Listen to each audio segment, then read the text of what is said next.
অংশটা বাকি অংশটা এখানে ভুল হয়ে গেছিলো, অফ হয়ে গেছিলো, তো বাকি অংশটা এখানে দিচ্ছি। কৃষিকাজে ব্যবহার করি। তাহলে পানির 5টি বৈশিষ্ট্য কি? এখানে বৈশিষ্ট্য লিখছেন, নর্মালি ব্যবহার হবে। 1, পানি পান করি। কি?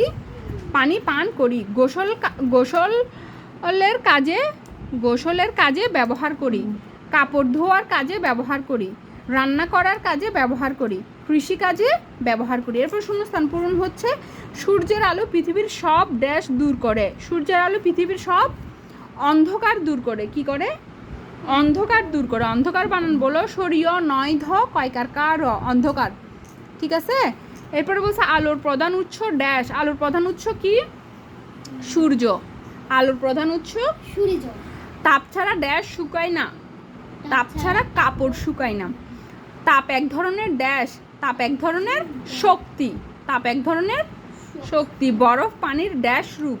বরফ পানির কঠিন রূপ। বরফ পানির কঠিন রূপ। ঠিক আছে। এরপর বলছে আলোর প্রধান উৎস কোনটি? সূর্য। সূর্যের আলোয় কি আলোকিত হয়? চাঁদ। সূর্যের আলোয়, এখানে পৃথিবীর কথা নাই, পৃথিবী আলোকিত হয় এটা ঠিক, কিন্তু এখানে যে 4টা অপশন আছে তার মধ্যে চাঁদ হবে। আলো ছাড়া এখানে আছে চাঁদ, সূর্য, পানি, গ্রহ। আচ্ছা, আলো ছাড়া গাছপালা বাঁচতে পারে না। আলো ছাড়া গাছপালা বাঁচতে পারে না। পানির তরল রূপ কোনটি?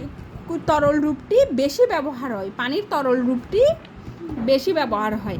কাঠ, কয়লা, তেল, গ্যাস পুড়িয়ে কি পাই?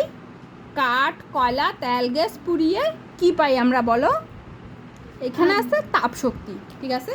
কাঠ, কয়লা, তেল, গ্যাস এগুলো পুড়িয়ে তাপ উৎপন্ন হয় না, তাই তাপ। তাহলে আমাদের পরিবেশ পরিস্থিতি ফার্স্ট সেমিস্টার ফাইনাল কমপ্লিট।